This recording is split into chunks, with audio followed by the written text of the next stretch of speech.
So today we're going to kind of shift course a little bit and talk about something that we really don't talk all that much about on this channel, and that is Nintendo. Now, Nintendo does have a new system coming out. Of course, there is a Nintendo Direct happening on April 2nd at 9 a.m. Eastern Time for the full unveiling of the Nintendo Switch 2. And I know a lot of you guys are like, why don't you ever talk about Nintendo like on your channel? Like, you should. It would be interesting to spice up the content a little bit. So I'm throwing you guys a bit of a bone here. Make sure you hit subscribe if you're new, like the video if you want more Nintendo stuff, and maybe I'll see if I can fit more Nintendo videos into this channel. But we actually got some very interesting information on arguably the biggest mystery about the Nintendo Switch 2. Now, when we got that initial trailer, of course, there was lots of speculation. The system itself looked just like a larger Nintendo Switch does. Of course,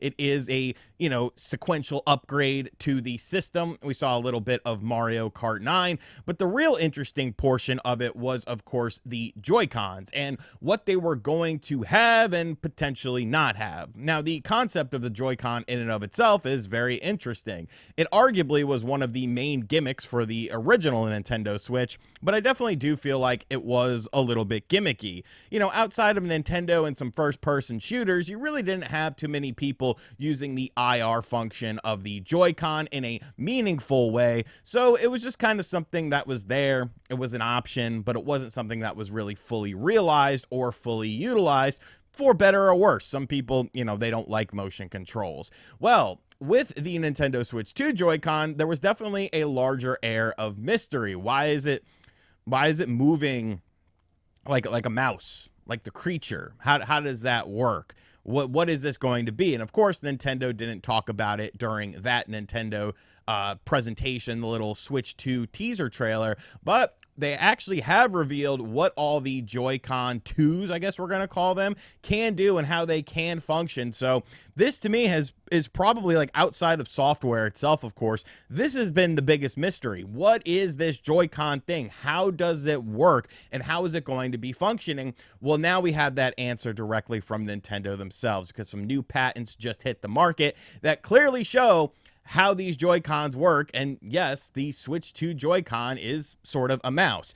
Now, one of the things that was interesting before we get into the actual pictures of the Joy-Cons themselves are some of the features that we have returning from the original Joy-Con, because there was that whole thing where Nintendo said, some games are not going to be compatible with the Nintendo Switch 2. So people went in a tizzy, but I was kind of like, it's probably for like Labo and stuff like that. Maybe some Switch 1 Joy-Con features aren't going to translate over to the Nintendo Switch 2. But according to this patent, the Joy-Cons that the Nintendo Switch 2 will be using do have HD rumble, do have notification LEDs, do have a gyroscope and accelerometer, do have NFC ports just on the right Joy-Con, have an ambient light sensor for the display because, everyone likes ambient light sensors. And then, of course, you have the touchscreen on the Switch 2 itself. So that's nothing super new. Now, of course, not 100% confirmed with this sort of stuff. It is just what is in the patent, essentially. So, you can kind of take it as you will with it. But the more interesting thing definitely has to be the Joy-Cons themselves and the mouse functionality, especially when you kind of look at it. Now, we did talk about this last night over on the Analog Allies podcast, which that quickly got very unhinged. I'll have a link to it in the description box down below. If you're not subscribed to the second channel, I definitely recommend you do if you don't want to miss that podcast. But here's a look at the patents for the Joy-Cons for the Switch 2, and here's where things start to get very interesting. So right off the bat, it looks like we're throwing up a gang sign here. Like, I don't know how else to say it with this hand movement and this hand shape, but you can kind of see what's going on here. So essentially you are gripping a Joy-Con, here's a third-party Joy-Con, but in a very auspicious manner, and I don't feel like that's very comfortable. But when you look at the right hand, things make a lot more sense. It looks like, a potential way to hold something, and when you actually put your hand on a Joy-Con like this, and like I said, this is a beefier Joy-Con. This is a third-party Joy-Con, but like this actually does feel comfortable, especially if you're on like a flat surface. So this actually makes a lot of sense. And as we go through these pictures, we'll start to see some more kind of uses for it. And I think some people are actually misinterpreting what the images have. Now, this is very interesting as well, because this is almost saying like a split Joy-Con to use it like a mouse face up. I'm not really sure like how that would work. I'm not going to delve too much into this image here, as I really don't have all the answers, but you know, it does seem kind of like something like that. And then this is probably the most interesting one to me, kind of both hands on the Joy-Cons. I guess this is a top-down shot to kind of simulate, you know, how your hands would be potentially holding them if they're not in handheld mode. But here's kind of like the main picture.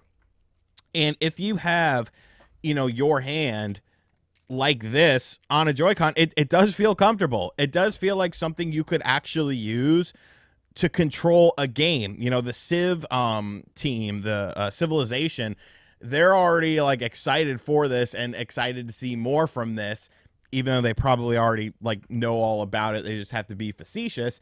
And then you have kind of a top-down shot here. I will say, this definitely looks some of these pictures definitely kind of remind me of like the sex ed books you had in middle school, which I don't know if they still do those anymore. They probably just have like live presentations in public school now, because who knows what the hell is going on with education. But like, it definitely you kind of get a little bit of a vibe here. Kind of alien fingers as well. Like, those are some long ass fingers. You should probably play in the NBA. And here's an interesting picture that I feel like a lot of people are misconstruing. So when you look at this, a lot of people think, oh, well, you have a Joy-Con in each hand, and like you move it like you're like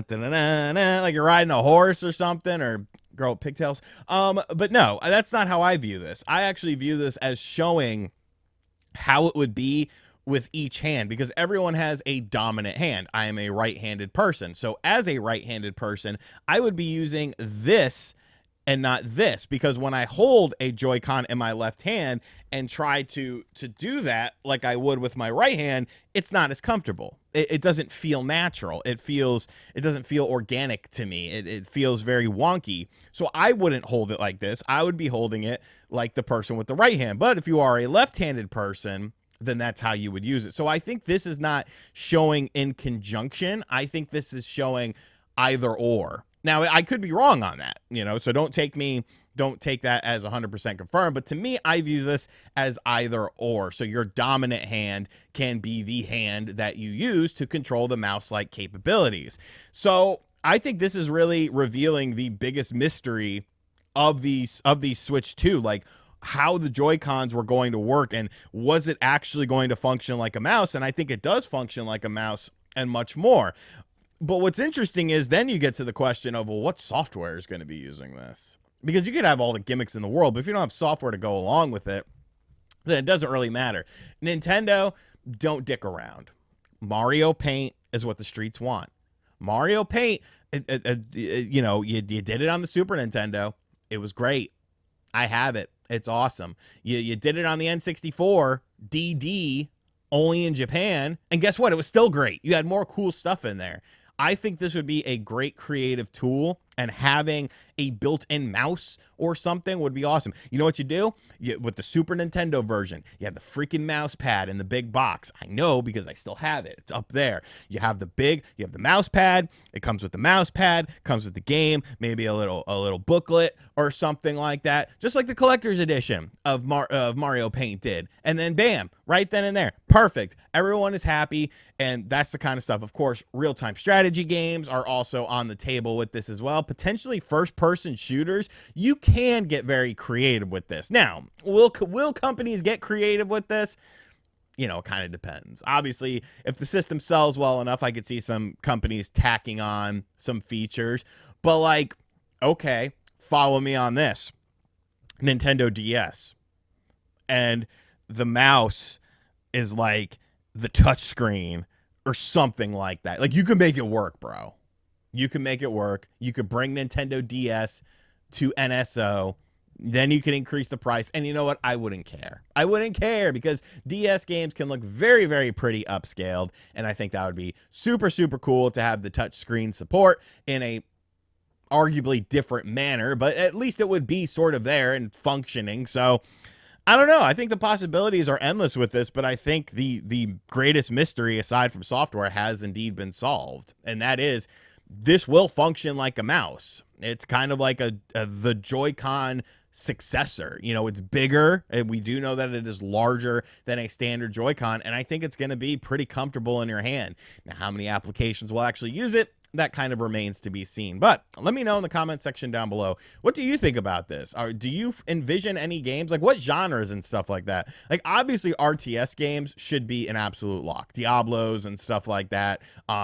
You know, SimCity, Civilization. I don't make SimCity anymore, but if they did, SimCity, Civilization, hell, even Animal Crossing. Think about Animal Crossing with a mouse support. Like, that would be kind of badass, bro. Just saying. And as always, guys, thank you for checking out this video. If you are new to the channel, make sure you hit that subscribe button. Be sure to like, comment, share, hit the bell as well, or dislike the video. I don't care. It's all interaction all the same. And as always, I'll catch you guys on the next video. Later.